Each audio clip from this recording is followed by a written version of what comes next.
자, 오늘은 사도행전 37번째 강의 시간으로 복음의 티핑 포인트가 되라. 이 뭔 말이냐. 제목을 복음의 티핑 포인트가 되라 그렇게 정해봤습니다. 티핑 포인트. 말콤 그레드웰이 쓴 책에 나오는 얘기인데요. 하여튼 뭔 말인지 이게 참 재밌는 말이라서 한번 제가 정해봤습니다. 티핑 포인트. 복음의 티핑 포인트가 되자. 그 말은 무슨 말이냐 하면은 눌러보세요. 자, 저기 써있죠. 티핑 포인트가 뭐냐면은 뭐라고 되어 있습니까? 저기 우리들의 작고 미미한 행동 하나가 전혀 예상하지 못했던 엄청난 파장을 불러일으킬 수 있다는 이런. 그냥 나는 무슨 어떤 의도를 갖거나 어떤 계획성을 갖고 뭘 한 게 아닌데 나의 어떤 작은 행동 하나가 그 다음에 막 엄청난 막 파장과 역사를 일으키는 거죠. 이게 이제 이거 주로 경제학 용어인데요. 파장을 일으킬 수 있다는 이론입니다. 그 바로 그 작은 행동 하나가 엄청난 파장을 일으키는 그 포인트, 그 지점, 그 지점이 티핑 포인트예요. 티핑 포인트.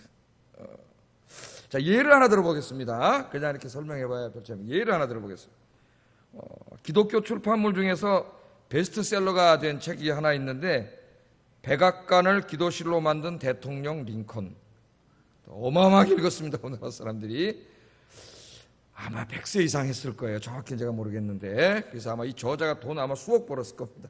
돈도 많이 벌고. 근데 저자가 누구냐면 제 신디온 동기생 목사님이 우리 교회도 왔었죠. 오래전에 와서 링컨에 대해서 설교를 한 적이 있어요. 전광 목사라고 대학 동기생이고 신디온은 저보다 하나 빨리 갔는데 대학 동기생입니다. 자, 근데 이제 이 친구하고 한 번은 차 한잔 하면서 대화를 나누는데 자기 책이 베스트셀러가 된 이야기를 해주더라고요. 베스트셀러가 된. 오늘 제가 티핑 포인트가 뭐냐? 그런 사람이 되자 이러려고 제가 설교를 하는 거예요. 그 이야기를 해주는데 책을 맨 처음에 출판하고 나가지고 과연 이 책이 잘 팔릴 것인가 상당히 긴장을 하고 있었답니다. 목회도 뭐 특별히 하지 않고 책을 쓰려고 작정을 하고 있는데 뭐 여러분 다 그 책을 읽어봤지만은 링컨에 대한 어떻게 보면 에피소드 모음집 정도 되는 책이에요. 일화 모음집들인데 굉장히 은혜로운 일화만 쫙 모아놨죠. 이 링컨에 대해서. 자, 굉장히 책이 안 팔려서 걱정을 하고 있는데 어느 순간부터 책이 안 팔려. 이상하게 안 팔려요. 근데 어느 순간부터 갑자기 책이 막 감당할 수 없을 정도로 책이 막 팔려나가기 시작하더라는 거예요. 그런 지점이, 그런 원인이 되는 것을 티핑 포인트라 그래요. 티핑 포인트. 책이 하나도 안 팔려가지고, 이거 어떡하지? 그러고 전전긍긍하고 있는데, 갑자기 어느 날부터 그냥 막 책이 그냥 뭐 조금 많이 팔리는 게 아니라, 그냥 다 팔려가지고 또 매진되고, 다 팔려갖고 매진되고, 막 이런 역사가 일어나는 거죠. 그러니까 100세까지 하겠죠. 100세까지. 자, 그 너무나 놀라운 일이 벌어져. 시체말로 이제 대박이 터진 겁니다. 대박이. 여러분 대박 터지기를 원하십니까? 여러분 인생에. 제가 오늘 새벽에 하나님께서 선물 주시기를 원한다는 소리를 새벽기도 안 오신 분들한테만 해야겠어요. 오늘 새벽에 나와서 기도하시는 성도님들, 이 새벽에 나와서 기도하시는데 하나님이 좋은 선물 주실 줄 믿습니다. 룻과 보아스에게 주신 것처럼. 자, 그래서 하도 이상해가지고 이 원인을 추적해봤대요. 도대체 어느 동네에서부터 이 서점이 많잖아요. 대형 서점도 많고. 어디서부터 책이 잘 팔려나가는지 자기가 한번 추적을 해봤답니다. 추적하고 또 추적했더니 그 원인이 한 사람, 이제 그런 사람이 되자는 거예요. 제가 설교하는 티핑 포인트가 되는 한 사람이 나오더라는 거예요. 그 한 사람이 누구냐면은 지금 은퇴하셨지만은 저 명성교회 그 유명한 김삼환 목사님이라는 거예요. 김삼환 목사님. 이 목사님이 이 책을 우연히 사가지고 읽으신 거예요. 이제 읽으시고 은혜를 받았어요. 야, 이 사람 대통령인데, 미국의 대통령인데 이렇게 백악관을 기도실로 만들고 열심히 기도한 분이고 하나님 말씀을 사랑한 분이고 은혜를 받았어. 그래가지고 설교 시간에 은혜 받은 목사가 뭐예요? 자기 혼자 안 받잖아요. 목사는 성도들하고 나누죠. 설교 시간에 자기가 읽은 책을 설교들에게 이야기하고 이 책 꼭 한번 읽어보세요 그랬다는 거예요. 근데 이 명성교회는 어떤 교회냐면 목사님이 한마디 말씀하시면 다 순종하는 교회예요. 전체 교인이. 목사님 4일 그러니까 이 성도들이 몇만 명 되는 성도들이 다 사서 읽기 시작한 거예요. 책이 한 판 찍는데 2,000권 찍습니다. 2,000권. 2,000권이 다 팔리려면은 그게 다 팔리는 책이 별로 없어요. 그것만 다 팔려도. 그것만 한 번은 다 팔려야 그래도 출판사가 망하지 않고 저는 근근히 이해가는데 2,000권이 채 안 팔려요. 대부분 뭐 팔리다 다 창고에 쌓여 있거나 뭐 그리고 요새는 그 베스트셀러 조작하느라고 지네가 다 사가요. 2,000권을 다 사가 도로. 또 한 번 인쇄해놓고 다 사가요.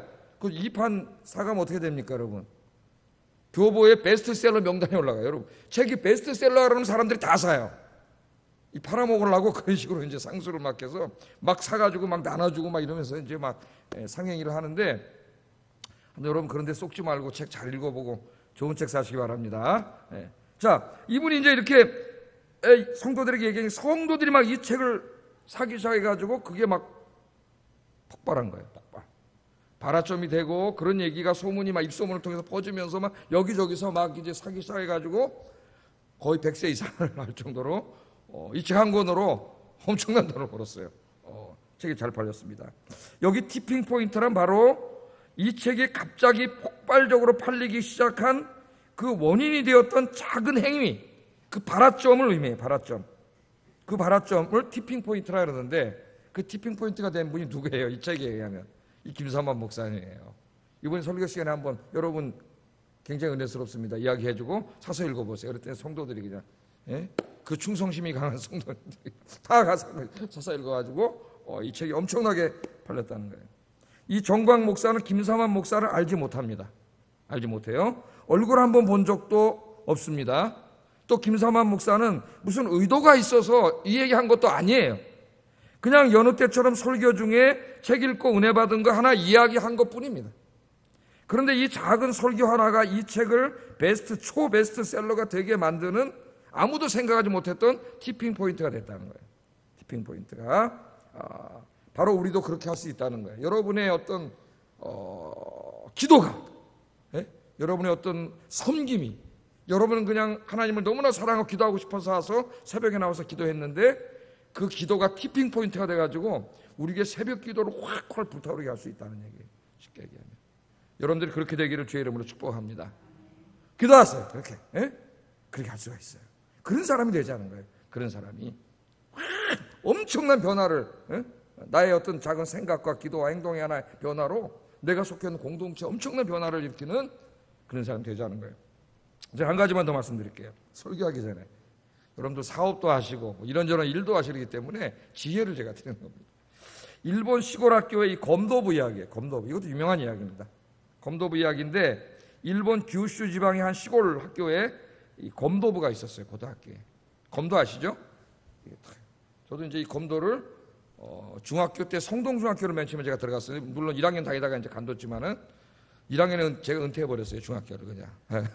근데 거기서 이 검도를 가르쳐줘가지고 저도 그냥 검도를 좀 목적을 잡아본 적이 있어요. 근데 이 검도부가 있었는데 이 검도가 얼마나 이 학교가 못하냐면은 검도부 학생이 총 11명이었는데 실력은 최하위, 전국대회 나가면 맨날 꼴등. 맨날 꼴등이에요. 꼴등만 하는 그런 진짜 대책이 안 쓰는 학교 검도부였습니다. 근데 어느 날 이 학교에 경찰 기동대에서 근무했던 한 검도 선생님이 부임을 하게 됩니다.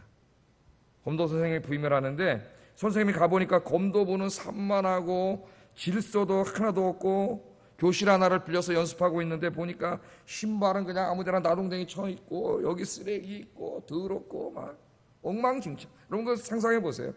그죠? 벌써 어느 건물에 가서 이렇게 저 벽에 거미줄이 있고 유리창 깨진 게 방치되고 있으면은 이미 끝난 조직이에요. 끝난 조직. 이미 다 망한 조직. 그 하나가 그게 어떤 것인지를 다 보여줘요. 저는 어디 가면 이렇게 딱 보면 그 앞에 정돈된 상태를 보면은 그 사람들의 마음이 거기 그대로 다 나와 있어요. 저 사람 이제 갈라르는구나. 그게 다 나타나요, 마음에. 청소도 안 돼 있고 지저분하고 엉망진창이고 그게 그 사람의 마음을 그대로 보여주는 거예요. 그 마음. 그래서 이 너무나 엉망진창이니까 이 선생님이 가서 제일 먼저 무슨 검도 기술을 가르치고 이런 걸 일절하지 않았어요. 제일 먼저 뭐 했냐면 신발 정리부터 시켰습니다. 신발 정리. 앞으로 들어올 때 신발 이렇게 정리되어 있으면 죽는다 이제. 신발부터 벗어하고 신장에다 탁 정리하고 도장은 항상 깨끗하게 청소해놓고 도박과 모든 기물은 딱 정렬해놓고 검도부실을 깨끗하게 정리해라.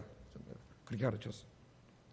그래서 이제 그날부터 막 이제 선생님 무서운 경찰 기동대에 있던 선생님이 오셔가지고 막 무서우니까 애들이 신발 들어오면 신발을 여기다 벗어놓고 한 짝 절로 가 있고 막 이러던 데가 막 그냥 탁 벗어 정돈하고, 예? 도복 탁 정리하고 막 도장 안이 깨끗하게 정리된 거예요. 깨끗하게 정리된 거예요. 이렇게 정리가 되기 시작하니까 아이들이 그 검도를 연습하는 게 점점 진지해지기 시작하더니 그때부터 막 연습도 열심히 하고 그러더니 나중에 열심히 해가지고 이 학교가 결국은 몇 번 실패 끝에 전국대회에 나가서 우승을 하는 기적이 일어났다는 거예요. 우승을 하는 기적. 이 놀라운 기적이 어디서부터 시작됐습니까? 신발 정리와 청소부터 시작됐어요. 신발 정리와 청소한다고 우승할 것 같아요? 아무것도 아니잖아요. 그러나 그 신발 정리와 청소가 그들의 마음을 바꿔놓은 거예요. 마음을. 예? 그래서 인류 기업에 가면 항상 아침에 모여가지고 청소부터 시작하는 데가 많아요. 아침에 다 모아놓고 청소하고, 예? 탁 열어하고 쫙 시작을 합니다. 정신 상태부터 벌써 딱 된 거죠. 안 그러면 아침부터 와서 앉아 까딱까딱 졸고는 앉아 있고 엉망진창이 되는 거예요. 예. 그래서 이 우승을 했다는 거예요. 우승. 뭐 하나가, 작은 변화 하나가, 청소라고 하는 작은 변화 하나가 엄청난 파장을 일으킨 거예요. 뭐 이런 이야기들은 여러분도 아마 책에서 많이 읽어봤을 거예요. 뉴욕 지하철역 사건 그런 거 다 읽어보셨잖아요. 그죠? 예? 유명한 얘기 아니에요?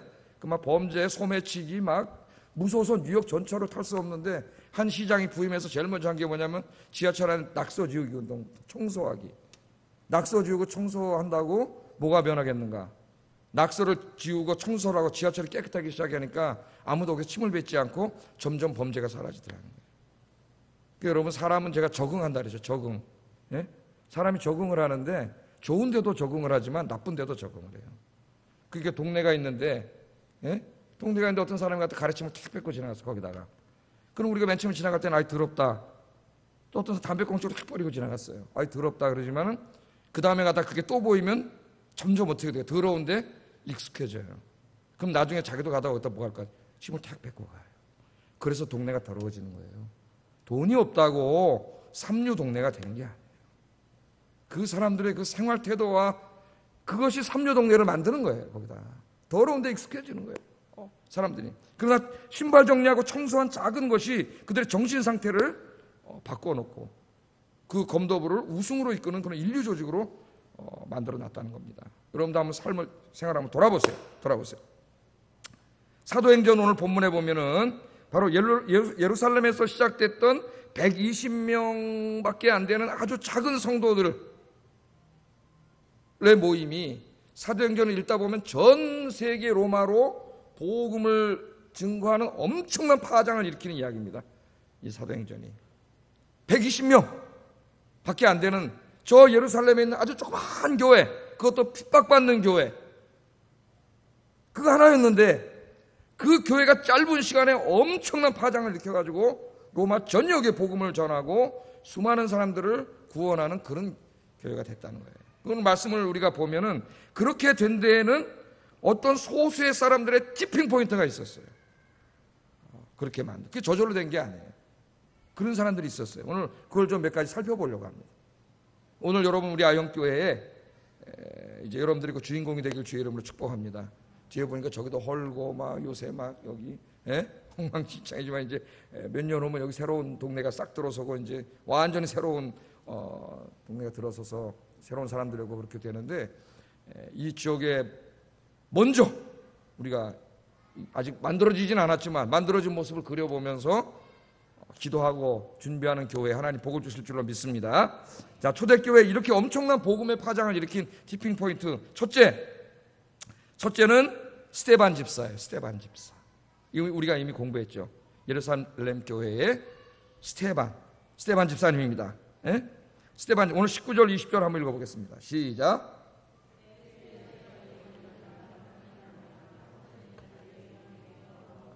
안디옥까지 이르러 유대인에게만 말씀을 전하는데 그 중에 구브로와 구레네 몇 사람이 안디옥에 이르러 헬라인에게도 말하여 주 예수를 전파하니.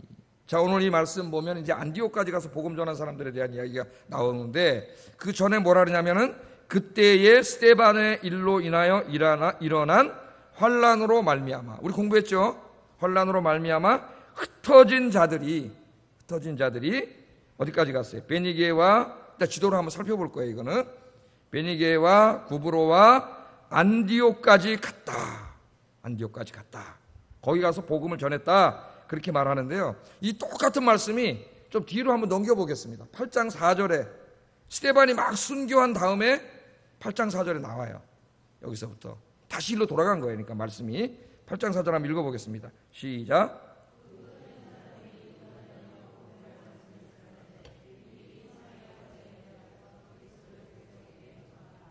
예, 요 8장 4절 바로 앞에 무슨 내용이 있어요? 스데반 집사가 순교당하는 장면이 나오죠. 스데반 집사가 헬라파 유대인들이 모이는 회당에 가서 그들과 신학 토론하면서 너희들이 죽인 예수가 하나님의 아들 메시아다. 회개해라. 메시아를 죽였어도 하나님이 용서해 주신다. 이렇게 설교했더니 어떻게 했어요? 이놈의 새끼가 우리 율법과 성전을 모독해. 그리고 끌고 사내들인 공회로 끌고 갔죠. 그래서 사내들인 공회 앞에 끌려가고 많은 사람들이 모였는데 거기서 스데반이 어떻게 했어요? 담대하게 복음을 전했죠. 거기 앉아있는 대제사장이 누굽니까? 바로 얼마 전에 예수님을 십자가에 못 박아 죽인 장본인 대제사장이 앉아있어요. 그리고 거기에 동의했던 같이 했던 제사장들 쭉 앉아있습니다. 이스라엘 통치 최고의 통치기구예요. 자기 목숨이 왔다 갔다 할 수 있는 그곳이에요. 그 앞에 가서 너희들이 예수를 십자가에 못 박아 죽였다고 외쳤습니다. 야, 대단하지 않습니까 여러분?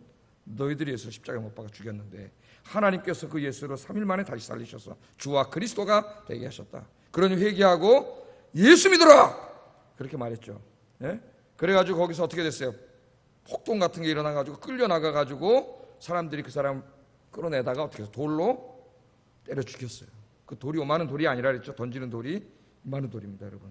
이만한 돌이 그냥 날라와가지고 돌에 맞고 이제 스데반 집사가 순교를 하게 됐죠. 그리고 스데반이 순교하면서 대대적인 기독교 박해가 일어납니다.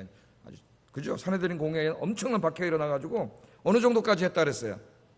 집집마다 교회 댕긴다고 소문난 사람 집집마다 가택 수색을 다 해가지고 가택까지 찾아가서 집에 있는 사람 다 끌어다가 감옥에 가뒀다 그랬어요. 그 누가는 엄청난 박해가 일어났다 그렇게 기록하고 있습니다. 그러니까 여러분 살 수 있어요, 없어요? 살 수 없죠. 집에까지 쫓아와가지고 다 집뒤져가지고 끌고 가서 감옥에 가둬놓고 고문하고 때리고 이러는데 그 예루살렘 안에 더 이상 살 수가 없어가지고 그 사람들이 예루살렘으로부터 어떻게 합니까? 밖으로 피신해 나가기 시작합니다. 그 피신해 나간 사람들이 누구냐면 바로 흩어진 사람들이에요. 스데반의 순교로 인하여 흩어진 사람들이에요. 그런데 이 흩어진 사람들이 8장 4절 5절에 보면은 뭐라 그랬어요?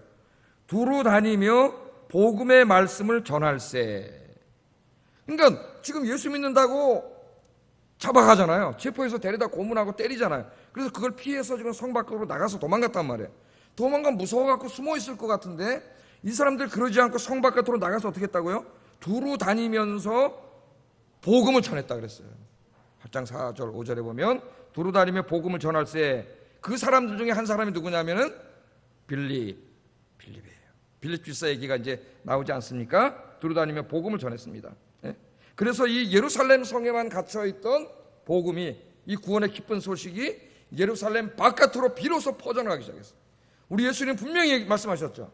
성령이 너에게 임하시면 너희가 권능을 받고 예루살렘과 그다음에 유대와 사마리아와 땅 끝까지 가서 증인이 되라. 그런데 이 사람들이 은혜는 받았는데 예루살렘을 벗어나질 않아요. 저 유대 땅에 사마리아 땅에 저 이방 땅에 지금 다 이 죽어가는 사람들이 널려 있는데 예수님이 그들을 구원하려고 오셨는데 자기들끼리 예루살렘에서 그냥 이러고 있으니까 하나님께서 그냥 강제로 흩어놓으신 거예요. 핍박을 확 하게 해가지고 교회로 확 흩어놨어요. 여러분 이 복음 전하로 흩어져야 되는데 흩어지지 않으면 하나님이 강제로 흩어버리세요. 그래서 이게 흩어진 거예요. 흩어진 사람들이 나가서 복음을 전했습니다. 그런데 이제 이 복음을 전한 사람들을 소개하는데 두 부류의 사람들이에요. 8장 4절 5절에 빌립 집사를 중심으로 하는 이 전도와 그 다음에 베드로 이야기가 같이 나오죠. 이 사람들은 어디까지 갔냐면 주로 사마리아 땅까지, 사마리아 땅과 가이사랴 거기까지 가서 전도를 했습니다. 그런데 오늘 본문에는 사마리아 정도가 아니라 어디까지 갔다고요? 저 구레네와 안디옥까지 훨씬 더 북쪽으로 올라가서 안디옥은 시리아의 수도니까 약속의 땅 바깥으로 넘어간 거예요. 이스라엘 땅 바깥으로 넘어가고 구레네는 어디입니까? 터키에 있는 그 옆에 있는 섬이니까 이방 땅으로 넘어간 거예요. 거기까지 사마리아 땅에 만족하지 못하고 빌립 집사는 가이사랴까지 갔어요. 가이사랴까지만 간 게 아니라 그 훨씬 더 북쪽으로 가서 전도한 사람들의 이야기가 오늘 본문에 나오는 이 사람들입니다. 이 지도를 한번 보겠습니다. 지도로 봐야지 뭐 어디인지 우리가 어떻게 알아. 야, 이거 지도밖에 안 나오나? 이거밖에 안 나와요? 어디 좀 줄여보세요, 지도를. 아, 너무 흐리다 이거. 색깔이 이게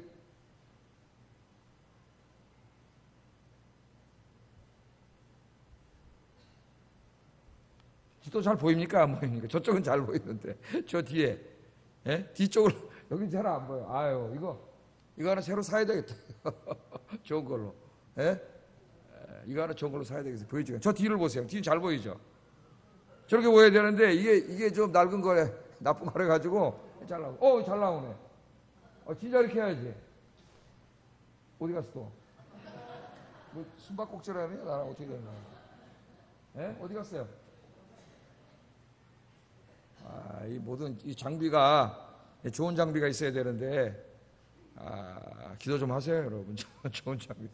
설교다 빠지고 없어지고 날아가고 맨날 그러지 않게. 이거 뭐야? 또 이게 됐잖아. 왜 이렇게 된 거예요? 아까 잘 됐잖아. 꽉 잡고 계셔 이제. 자, 요 예루살렘에서 맨 처음 시작했잖아요. 근데 예루살렘에서 복음 전하는데 스데반이 순교한 다음에 여기서 박해가 일어나가지고 사람들이 예루살렘 바깥으로 흩어졌다 그랬죠. 흩어져 이때까지 뭐 공부했어요? 빌립 집사와 베드로가 어디까지 갔어요? 여기가 사마리아 땅이거든요. 여기가 사마리아 땅과 여기 요빠 가이사랴까지 가서 여기서 전도했죠. 여기서. 예? 그러니까 예루살렘과 유대와 사마리아까지 가서 전도를 했어요. 8장부터 이게 10장까지 이제. 근데 오늘 본문에 나오는 사람들은 여기를 넘어가지고 어디까지? 구브로, 베니게. 예? 베니게가 여기에요, 지금. 북쪽으로 더 올라가서 베니게와, 그러니까 이건 이스라엘 땅을 넘어간 거예요. 베니게까지 갔고, 거기만 끝난 게 아니라 어떤 사람은 어디까지 배 타고?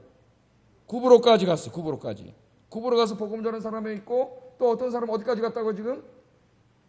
안디옥까지 갔잖아요, 안디옥까지. 이 안디옥은 굉장히 중요합니다. 이 안디옥 교회는. 이 안디옥 교회가 사도 바울을 선교사로 파송한 교회예요. 그 최초 이방인 교회고, 여기서 비로소 그리스도인, 예수 믿는 사람들이 그리스도인이라 칭함을 받았으니까 이 안디옥이 굉장히 중요한데, 그러니까 자 보세요. 예루살렘에서만 복음을 전하니까 하나님이 강제로 흩어나가지고 이걸 피신나 같은 사람들이 유대 땅과 사마리아 땅과 가이사랴까지 가서 이렇게 복음을 전했는데, 오늘 본문에 나온 사람들은 여기에 만족하지 않고 땅 끝까지 가라 그랬는데, 예수님이. 예? 유대와 사마리아까지밖에 안 갔잖아요. 예수님 어디까지 가라 그랬는데? 땅 끝까지 가라 그랬는데. 그래서 예수님 명령에 순종해가지고 더 북쪽으로 올라가서 여기 구브로와 안디옥까지 가서 복음을 전했다. 아까 읽었죠? 예? 다시 한번 읽어보겠습니다. 거기 다시 한번 읽어보겠습니다. 19절 20절 다시 읽어봅니다. 시작.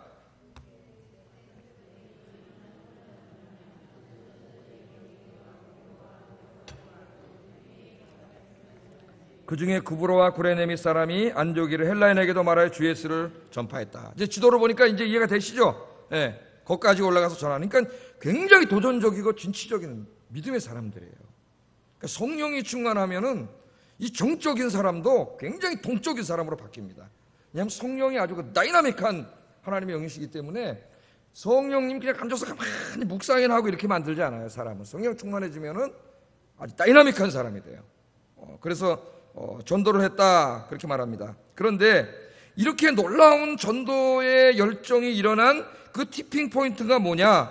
누가는 그것이 뭐 때문에 일어났다고 하냐면 오늘 19절에 보면은 스데반의 일로 인해서 일어났다 그래요. 19절 다시 한번 19절만 읽어보겠습니다. 시작.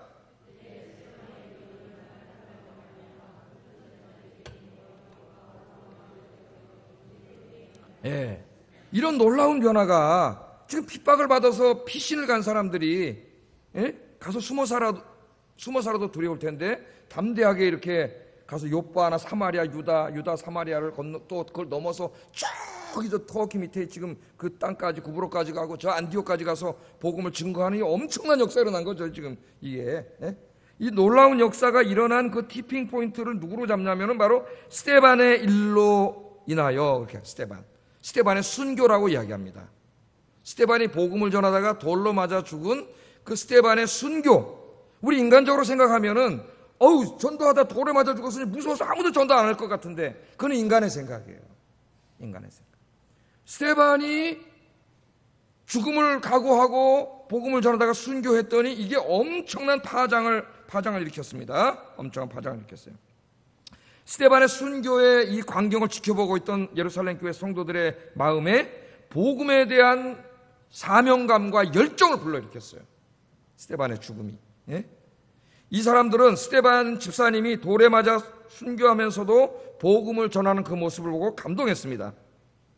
그래서 자신들이 복음을 전하지 못한 그런 것에 대해서 부끄러움이 막 솟아나왔어요. 부끄러움. 야, 스데반 집사님은 사내들인 공회 앞에서 저렇게 담대하게 복음을 전하다가 순교까지 하면서 복음을 전하는데 우리 너무나 부끄럽다. 이런 마음이 이 사람들 마음속에서 불타오른 거예요. 그래서 이 사람들이 예루살렘을 바깥으로 나가서 북쪽으로 올라가면서 복음을 전하기 시작했는데, 우리 지도에서 본 것처럼 저 시리아 땅까지, 지금의 저 터키 땅까지 넘어가서 복음을 증거하는 역사를 일으켰다. 그렇게 성경은 우리에게 이야기하고 있습니다. 이 안디옥은요, 당시 로마의 식민지였던 이 시리아의 행정도시였는데 정치와 경제의 중심지이고 로마 제국의 3대 도시 중에 하나입니다. 제일 큰 도시가 로마, 두 번째가 이집트에 있는 알렉산드리아, 그리고 세 번째가 이 엔티아크예요. 이 안디옥은 우리 마을 신학을 공부하는 사람들에게 굉장히 중요한 곳이에요. 여기가 이 안디옥은 로마 제국의 세 번째인 엄청나게 큰 도시예요. 아주 국제 도시고 대단한 도시입니다. 그런데 여기에 가서 복음을 전해가지고 여기에 이제 뭐가 생기냐면은 바로 이방 교회가 처음으로 생기는 거예요. 이처럼 모든 예루살렘 교인들의 마음 속에 복음에 대한 불을 확 질러놔가지고 예루살렘에만 이렇게 머물러 있던 그 사람들을 전 세계로 흩어져가지고 복음을 전하게 만든 엄청난 복음의 티핑 포인트, 발화점, 그게 바로 누구냐면은 스데반 집사님이라는 거예요. 순교하면서까지 복음을 전했던 스데반 집사님. 스데반 집사님은 자기가 내가 이렇게 죽음으로써 엄청난 복음의 파장을 일으켜야 되겠다, 뭐 이런 생각을 가지고 한 게 아닙니다. 성령님께서 그 안에 역사하시고 그 뜨거운 마음을 주셔서 그냥 자기는 사내들인 공회 앞에서 목숨 걸고 담대하게 복음을 증거한 것 뿐이에요. 그런데 그것이 다른 사람들의 가슴에 복음에 대한 불을 질러놨습니다. 그래서 오늘 수요예배 오신 여러분들이 다 우리 아영교회에 스데반 집사님처럼 되시기를 주의 이름으로 축복합니다. 순교하라는 얘기가 아니고 순교하라는 얘기, 순교자의 정신으로, 그런 정신으로 여러분이 그냥 내가 무슨 우리 교회 큰 파장을 일으켜야지, 그러면 안 가지셔도 돼요. 주님께서 땅끝까지 이르러 복음을 전하라고 하셨으니까 주님 내가 열심히 복음 전하겠습니다. 주님께서 기도하라고 하셨으니까 내가 열심히 기도하겠습니다. 주님이 헌신하라고 하셨으니까 내가 열심히 헌신하겠습니다 하는 그런 믿음을 가지고 여러분들이 그렇게 전도하고 기도하고 헌신하면 그것들이 어느 날 그것들이 어느 날 우리 교회에 엄청난 이 발화점을 일으킨다는 거예요. 모든 성도들을 움직이게 하는. 그래서 여러분들이 다 주인공이 되세요. 뒤따라다니는 사람이 아니라 여러분 항상 그런 파장을 일으키는, 놀라운 이 은혜의 파장을 일으키는 여러분들 되시기를 주의 이름으로 축복합니다. 두 번째 티핑 포인트는 뭐냐면은 복음의 능력에 대한 확신입니다. 확신. 첫 번째는 스데반 집사님의 열정. 스데반 집사님의 열정이 다른 성도들의 마음에 불을 붙여가지고 복음 전도에 확 파장을 일으켰다면, 두 번째 오늘 지금 생각해 볼 티핑 포인트는 뭐냐면은 이 안디옥에 가서 복음 전한 사람들의 복음에 대한 확신이에요. 확신. 그 확신이 뭐냐면은 복음은 하나님의 능력이 돼서 이 복음이 선포되면 그 누구도, 그 어떠한 사람도 구원할 수 있다, 변화시킬 수 있다고 하는 이 확신이 안디옥의 이방인 교회를 만들게 했습니다. 그래서 이 안디옥 교회를 통해서 전 세계에 복음이 선포되게 했어요. 여러분, 전 세계에 복음을 실어 날르는데 핵심적인 역할을 한 게 예루살렘 교회가 아니에요. 이 안디옥 교회예요. 이때 세워진 안디옥 교회입니다. 자, 그게 뭐냐? 20절 한번 읽어보겠습니다. 20절 시작.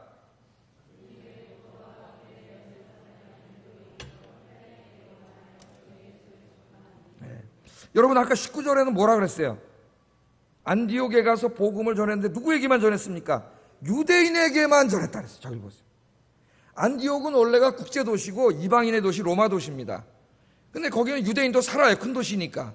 그런데 거기까지 가서 전도하는 건 좋았는데 거기 가서 헬라인들에게는 전도하지 못하고 대부분의 사람들이 거기 가서도 유대인 회당에 가서 유대인에게만 복음을 전했어요. 만약에 그걸로 끝났다면은 그냥 안디옥에 조그만 유대인 교회 하나 생겨나고 끝났을 겁니다.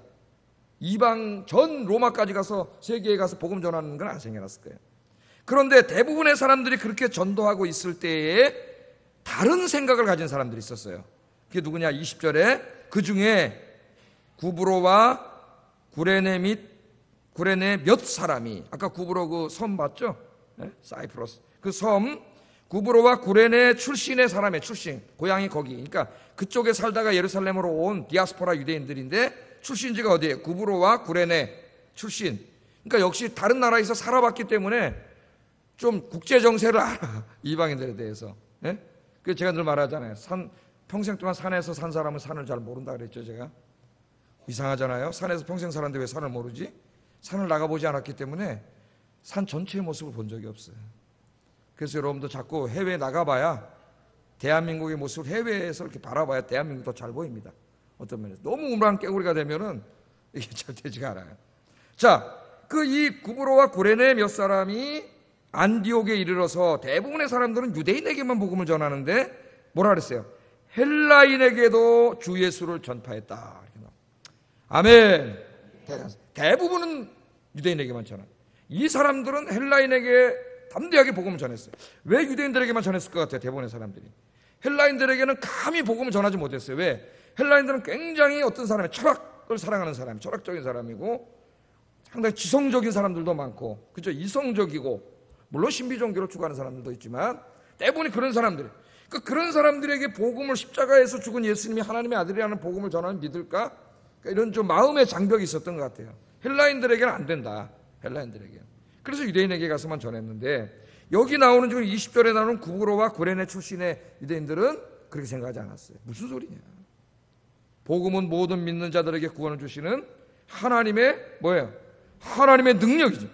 저들이 아무리 철학을 많이 알고 아무리 공부를 많이 하고 아무리 이성적이고 아무리 지식이 많다 할지라도 주 예수 그리스도의 십자가와 부활의 복음을 전하면 그들을 변화시킬 수 있다. 구원시킬 수 있다고 하는 이 복음에 대한 확신. 다른 말로 하면 생각의 변화입니다. 발상의 전환이에요. 작은 생각의 변화가 엄청난 파장을 불러일으키는 거예요. 그들이 가서 진짜 한번 전해봤어요. 헬라인들에게. 어떤 일이 벌어졌을까요? 21절. 많은 사람들이 걱정하던 것처럼 이놈들이 우리를 뭘로 알고 이런 무슨 십자가에 죽은 사람이 뭐 구원자가 이따구로 가서 전해. 물론 그런 사람도 있었겠죠. 그러나 놀라운 일이 벌어졌다고 얘기합니다. 21절 읽어보겠습니다. 시작.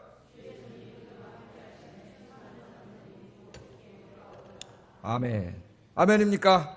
네. 이게 복음의 능력이에요. 그 똑똑하다고 하는 그 지식이 있고 이성적이고 철학적이라는 사람들에게 가서 주 예수 그리스도의 복음을 증거했습니다.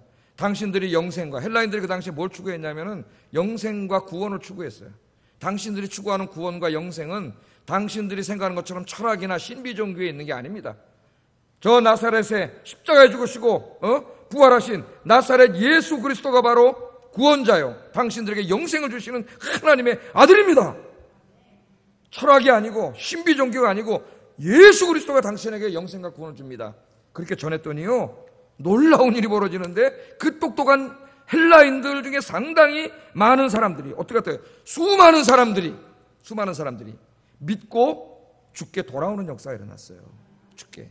그러니까 이건 우리에게 뭘 보여줘요? 지금 수많은 헬라인들이 돌아왔다는 것은 이건 정말 센세이셔널할 일입니다. 놀라운 일이에요. 그런데 이 일이 어떻게 벌어졌어요? 복음을 선포하면 모든 사람을 구원할 수 있다고 하는 이 복음에 대한 확신입니다. 확신을 가지고 헬라인에게 전했더니 그들이 회개하고 돌아왔는데 어떻게 회개할 수 있었어요? 인간의 논리로는 회개 못 시켜요. 그 똑똑한 사람들을. 누가 함께 하셨어요? 주의 손이 그들과 함께 하심으로. 아멘. 우린 중요한 걸 깨닫게 되죠. 나는 말주변도 없고 말도 더듬고 말도 재밌게 못하지만 여러분들이 주 예수 그리스도의 십자가와 부활의 복음을 여러분의 입으로 말할 때 그 사람이 헬라인이든 지식인이든 똑똑한 사람이든 누구든 하나님께서 역사하신다는 거예요. 우리가 복음을 전하면은 전하는 우리에게도 성령께서 역사하시지만은 그 듣고 있는 사람의 마음속에도 하나님이 역사하셨어요. 그 사람의 마음을 흔들어 놓으세요. 예? 그리고 복음을 받아들이게 하세요. 이 모든 일을 하시는 분은 우리가 아니라 누구예요? 하나님이 하시는 거예요. 하나님이. 그러니까 전도할 때 겁먹지 마세요. 나는 그냥 하나님의 도구일 뿐이에요. 나는 그냥 이야기할 뿐이에요. 여러분의 입으로 이야기하세요. 요새 예수님의 십자가와 부활에 대해서 이야기하십니까? 우리 목요일 날은 전도지 나눠주는 이제 간단한 전도를 하지만 여러분 아는 사람들에게는 찾아가서 이야기하셔야지. 십자가와 부활에 대해서 이야기하면 성령께서 역사하셨어요. 듣는 자들의 마음을 움직여요. 그래서 사도 바울도 자기가 그걸 엄청나게 많이 체험했기 때문에 로마서 1장 16절에서 복음은 모든 믿는 자들에게 구원을 주시는 하나님의 능력이다. 유대인에게만 뿐만 아니라 헬라인에게도 복음을 주시는 하나님의 능력이라는 걸 전한 사람들은 깨달은 거예요. 전한 사람들은. 그래서 헬라인들이 막 이 안디옥에서 돌아와가지고 놀라웠게도 이방인들의 교회가 최초로 세워지게 됐어요. 이방인들의 교회가. 헬라의 큰 이방인들의 교회가 탄생되게 됐고, 이제 우리가 계속 공부할 거지만 이 안디옥 교회를 통해서 전 세계로 복음이 전파됩니다. 왜? 이 안디옥 교회 이제 우리 다음 주에 공부하겠지만은 누가 예루살렘께서 누구를 파송하냐면 바나바라는 사람을 파송해요. 그래서 바나바가 와서 목회하는데 이 사람들이 이 체험이 있잖아요. 헬라인들도 막 돌아오는 체험을 가지고 그 확신을 가지고 막 전도했더니 너무나 많은 사람들이 막 전도돼서 돌아오는 거예요. 나 오늘 우리 수요예배 오신 여러분들이 그렇게 되길 주의 이름으로 축복합니다. 나가서 막 복음을 전해서 막 전도하니까 여기 지금 몇 분입니까? 70명 뭐 이렇게 와서 여러분이 나가서 1명씩만 다음 주에 데려보세요. 70명이 등록하는 거예요. 전도해가지고. 이때는 이런 역사가 일어났어요. 바나바가 혼자 감당을 할 수가 없어요. 그래서 지금 저 다소에 가가지고 누굴 데려왔어요? 사도 바울을 데려다가 같이 목회를 했어요. 이 사람들이 나가서 전도. 그래서 그 교회에서 나중에는 어떡합니까? 땅끝까지 가라 그랬는데 안디옥에만 갇혀 있으면 안 되잖아요. 그래서 자기들의 목회자인 바울과 이 바나바를 어떻게 했어요? 선교사로 파송을 해버렸어요. 그래서 바울이 3차에 걸쳐서 선교를 하지 않습니까? 나중에 이제 네 번째는 로마로 가는데, 물론 로마 감옥에 있다 또 돌아왔기 때문에 한 5차 정도 돼요. 근데 우리가 보통 3차를 알고 있으니까 3차 갔다 바울이 이렇게 다 선교를 할 때마다 어디 와서 쉬었어요? 안식년을. 안디옥에 와서 안식년을 쉬었어요. 이제 사도행전을 보면 나와요. 안디옥 교회가 모교회예요. 사도바울에. 네? 거기 와서 안식년을 하고 계속 한 게 아니에요. 1차 끝나고 돌아오면은 안디옥에 와서 쉬었어요. 좀 쉬다가 또 안식년을 갔다가 2차 갔다 왔다가 또 안식년에서 3차 갔다 왔다, 이런 식으로 이제 이 사도 바울이 선교를 하게 되는 세계 선교의 전초기지가 생긴 거예요. 그 이 놀라운 일이 그렇기 때문에 복음이 저 로마로 가고 저 유럽으로 가고 그게 돌아가지고 다시 아시아로 왔다가 우리 한국으로 왔다가 여러분이 예수 믿고 오늘 구원받아서 수요일날 죄 짓지 않고 교회 와서 예배드리고 있는 거예요. 할렐루야. 예? 이 놀라운 이 2000년 역사의 엄청난 복음의 파장이 어떻게 시작됐습니까? 몇몇 믿음 있는 사람들의 작은 생각의 변화에서 시작된 거예요. 그게 티핑 포인트잖아요. 왜? 복음은 헬라인도 변화시킬 수 있다. 우리는 뭐예요? 복음은 모든 사람을 변화시킬 수 있다. 복음은 모든 사람에게 구원을 주시는 하나님의 능력이다라고 하는 이 복음에 대한 확신을 가지고, 여러분이 이 확신을 가지고 전도하면 당장은 어떤 효과가 미미하게 나타날지 몰라도 어느 한순간 그게 티핑 포인트가 돼서 놀라운 파장을 일으킬 줄로 믿습니다. 기도하세요. 하나님, 내가 먼저 확신을 해야지. 예? 복음이 모든 믿는 자들에게 구원을 주시는 하나님의 능력이라는 것을 내가 확신을 하고 그 복음에 감격하고 감동해야 여러분 그 사람이 전도할 때 놀라운 역사가 일어나는 거예요. 아까는 열정, 두 번째 뭐예요? 확신이에요. 복음은 모든 사람들, 내가 내 입으로 복음을 선포하면 복음을 듣는 모든 사람들을 하나님이 구원하신다고 하는 확신을 가지고 여러분 전도해서 많은 영혼들을 구원하시는 여러분 되길 주의 이름으로 축복합니다. 세 번째, 마지막으로 이 복음이 확 퍼져나가고 부흥하는 데 티핑 포인트가 된 것은 안디옥 교인들의 삶이에요. 삶. 열정과 확신을 가지고 복음을 전하는 것은 입으로 복음을 전하는 거죠. 삶은 뭐예요? 내 삶으로 복음을 전하는 거예요. 그래서 예수 믿는 사람들의 삶은 뭐가 돼야 돼요? 전도지. 여러분이 그냥 일상에서 사람들을 만나가지고 하는 말과 행동이 주 예수 그리스도가 주님임을 세상 사람들에게 보여주는 전도지가 되시기를 주의 이름으로 축복합니다. 움직이는 전도지가 돼야지. 어떤 사람은 가는 곳마다 하나님 영광을 가려가지고 저런 사람이 예수 믿으면 내가 교회 안 다닌다. 예? 나 예수 믿는 것들 꼴보기 싫어서 교회 안 가. 이런 사람 많습니다. 여러분 전도해본 사람 알 거예요. 내가 아는 누구 교회 뭐 중직자인데 아유 그런 꼴보기 싫어서 교회 안 가. 이 사람은 어떻게 해요? 연자맷돌 메고 물에 가서 빠져 죽는 게 낫다 그랬어요. 예? 근데 안디옥 교회 사람들은 누구예요? 안디옥 교회 사람들을 보면 정말 저 사람을 보니까 하나님이 없다 할 수 없다. 그리고 돌아왔다는 거예요. 우리 26절 우리 화면부터 한번 읽어보겠습니다. 시작. 예, 이 제자들이 안디옥 교회를 만들고, 그래서 그 안디옥에서 교회를 만들고 거기 수많은 헬라인들도 구원받고 유대인들도 구원받고 그래가지고 큰 교회가 만들어지고, 그 사람들이 교회만 사나요? 예배 끝나면 어디 가요? 다 돌아갈 거 아닙니까? 에? 돌아가서 자기 생활하고 장사도 하고 뭐 직장에도 가고 다 갈 거 아니에요. 근데 그 사람들이 이제 어느 날부터 저기 와 사람들이 와서 무슨 그리스도교라고 하는, 그리스도를 하나님의 아들이라고 믿는 교회를 세워놓고 거기 와서 예산 교회 가서 예배를 지내끼리 모여서 종교 행사를 하고 막 그러는데, 그 사람들을 가만히 보니까 살아가는 게 우리하고는 뭔가 달라. 에? 다르다 이거. 사람들이 보겠죠. 주일만 되면은, 그 당시에는 뭐 안식일과 주일이 혼용되고 있었지만은 하여튼 주일이라 합시다. 주일이 되면은 그 교회 가서 예배를 드려요. 나사렛 예수가 하나님의 아들 구원자라고 찬송을 부르면서 예배를 드려요. 가만히 보니까 여러분 우리 초대교회 문서를 보면은 그 로마의 그 검사관들이 기독교에 쓴 글들 있잖아요. 거기 읽어보면은 뭐라고 나와요? 그 사람들은 서로 도와요. 서로 사랑. 거짓말을 하지 않아요. 이 사람들이 정직해요. 너무나 인간적인 사람들이에요. 그리스도를 하나님의 아들이라고 믿는 미신 외에는 책망할 게 없습니다. 그렇게 썼어요. 자보다 고문하고 다 뒷조사를 했는데 그들이 보기엔 미신이라는 거죠. 그리스도라고 하는 이 사람을 하나님의 아들 신이라고 구원자라고 하는 그런 미신을 믿는 것 외에는 너무나 훌륭한 사람들입니다. 인간적으로는 그런 보고서가 올라가요. 그러니까 그렇게 사는 사람들, 서로 사랑하고 용서하고 거짓말 안 하고 정직하게 정말 따뜻하게 자기들끼리 공동체를 이루어서 그렇게 살면서 주일마다 모여서 하나님을 찬양하는 예배를 드리고 그렇게 살아가는 사람들을 다 보니까 저기 그리스도를 믿는 사람, 그리스도를 하나님의 아들이라고 믿는 사람들이에요. 그래서 별명을 붙여준 거예요. 별명. 그렇게 살아가는 사람들이 누구라고요? 그리스도인이다. 그리스도인이다. 세상 사람들이 우리를 그리스도인이라고 하는데 과연 우리는 그런 의미의 그리스도인입니까? 그냥 교회 다니는 사람이라는 의미로 전락됐어요. 지금 그런 게 아니에요. 예? 저 사람들 가만히 보니까 어느 날 건물 하나 지어놓고 교회 만들어놓고 주일마다 가서 자기 예수를 하나님의 아들로 구원자로 높이고 찬송을 부르고 예배를 드리고 그리고 저 사람들 교회 다닌다부터 와서 보니까 싸우지 않고 다투지 않고 용서하고 정직하고 거짓말하지 않고 불의를 행하지 않고 자기네들은 다르게 너무나 고결하게 그렇게 살아가고 자기네들끼리 한 가족보다도 더 서로 도와주면서 사랑하면서 이렇게 살아간다는, 자기들하고 너무나 달라 확연하게 구분이 돼. 그래서 저 사람들은 우리 안디옥 사람들이 아니라 뭐라고 하는 거예요? 저 사람들은 바로 저렇게 사는 사람들, 저러한 형태로 사는 사람들이 누구라는 거예요? 그리스도인이라는 거예요. 그리스도. 그렇게 해서 하나님의 영광을 돌렸기 때문에 어떻게 됐어요? 이 교회가 더욱더 부흥하게 된 거예요.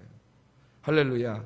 우리 그리스도인들이요, 내일부터 세상에 나가셔서 여러분들이 그렇게 사시기 바랍니다. 당장은 그 미미한 효과가 잘 나타나지 않을지 몰라도 여러분이 그렇게 계속해서 주변 살면은 여러분 주변에 있는 사람들이 다 여러분을 보고 있다는 걸 알아야 돼요.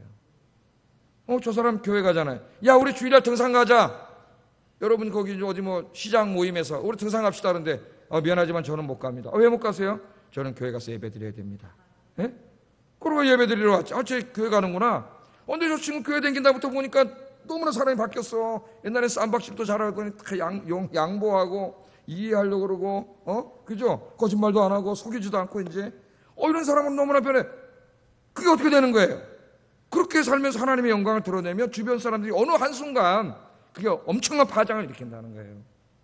지금 우리나라에 왜 그런 파장이 안 일어나느냐? 그리스도인들이 목사들을 비롯해서 그렇게 살지 않기 때문입니다. 부끄럽지만 목사 먼저 그렇게 안 살기 때문에 그런 거예요. 목사들이 하나님 영광 가리잖아요. 다 지금 저희끼리 싸우고. 어제 내가 PD수첩을 보니까 조계종 우리 그 스님들이 유명한 스님들이더라고. 다 보니까 뭐 어디 저 하우스를 만들어 놓고 도박을 거기서 싸우고 또 기자회견 하니까 끌어다 두드러 패고 막 돈 막 이권이 엄청나죠. 불교가 엄청나게 부자예요. 저 설악산에 올라갈 때 여러분 누구한테 돈 내요? 거기 신흥사한테 돈 내는 거예요, 여러분. 그래서 어느 날부터 제가 안 가기 시작했어요. 이제 절간에다 돈 내고 왜 들어가냐? 예? 그게 신흥사 땅에 다. 그 돈을 보세요, 여러분. 뭐 어디 가면 다 절간에서 나와서 돈을 받아요. 난 그거 하면 안 된다고 봐요. 정치인들이 투표 얻으려고 그 부당한 것을 계속 관망하고 있어요. 그건 국가기관으로 빨리 빼야지. 예? 이 이권이 너무나 많다 보니까 그거 뜯어먹으려고 싸우는데 불교의 가르침의 핵심이 뭡니까? 욕심을 버려야 해요. 욕심을. 내가 스님들의 이 설법을 가끔 이렇게 라디오 불교 방송 듣는데 핵심이 욕심을 내려놓으면 108가지 번뇌에서 벗어난다는 거예요. 욕심이 다 이걸 만든다는 거예요. 불교의 핵심 교리예요. 그렇게 가르쳐놓고 저들은 거기서 쌈박질하고 돈 뜯어먹겠다고. 그렇게 내가 이제 마음속으로 비판을 하다가 반성을 했습니다. 너는 임마 하나님 믿으라고. 너들은 목사들은 교회 가서 용서해라, 사랑해라, 다투지 말고 평화해라, 화평해라. 그렇게 성도들한테 가르쳐놓고 노예 와서 지들끼리 싸우고 쌈박질하고 갈라먹고 맨날 갈라지고 너들은 안 그러냐? 보니까 목사나 중이나 똑같더라고. 보니까 창피해. 뭐 저를 포함해서 우리가 가르치는 게 용서하고 사랑하고 하나가 되는 건데, 그래서 하나님의 사랑을 보여주라고 성경에서 그렇게 하나님 가르쳐 주셨는데 지네끼리 모인 목사들이 거기서 편갈라가지고 싸우고 정치하고 이런 참 정말 이거 큰일이다 이런 생각이 들어요. 이게 다 뭐 그 불교든 기독교든 우리 안디옥 교회 성도들을 보니까 정말 예수 믿는 사람들처럼, 안디옥 교회만이 아닙니다. 나중에는 우리 초대교회 이쪽 저쪽 지역마다 있는 모든 교회 로마 검열관들이 가서 수사한 결과는 기독교인들이 다 너무 훌륭한 사람이라는 거예요. 훌륭한 사람. 정말 한 인간으로 너무나 훌륭한 사람들이에요. 기독교인들이 단 하나 예수라는 미신을 믿는 거 빼고 예수가 미신이요 구원자지. 그러니까 초대교회 제가 지난번에 한번 설교할 때 얘기했죠. 300년 안에 엄청난 핍박이 많았는데 예수님부터 AD 300년까지 기독교가 폭발적으로 부흥을 했다고. 전 세계로 퍼져서 교회가 생겨나는 엄청난 부흥의 효과가 일어났어요. 그래서 오늘 저 자신부터 변화되자. 저 자신부터 우리 모두가 여러분 삶의 현장에 나가서 정말 그리스도인으로 삽시다. 성경 말씀대로 삽시다. 작은 예수가 됩시다. 그래서 이렇게 사는 사람들 세상에는 없는데 보니까 다 아영교회 다니는 사람 그리스도인이구나. 그러면 여러분 우리 주변에 많은 사람들이 교회로 몰려오는 이런 폭발의 역사가 일어날 줄로 믿습니다. 기도하겠습니다.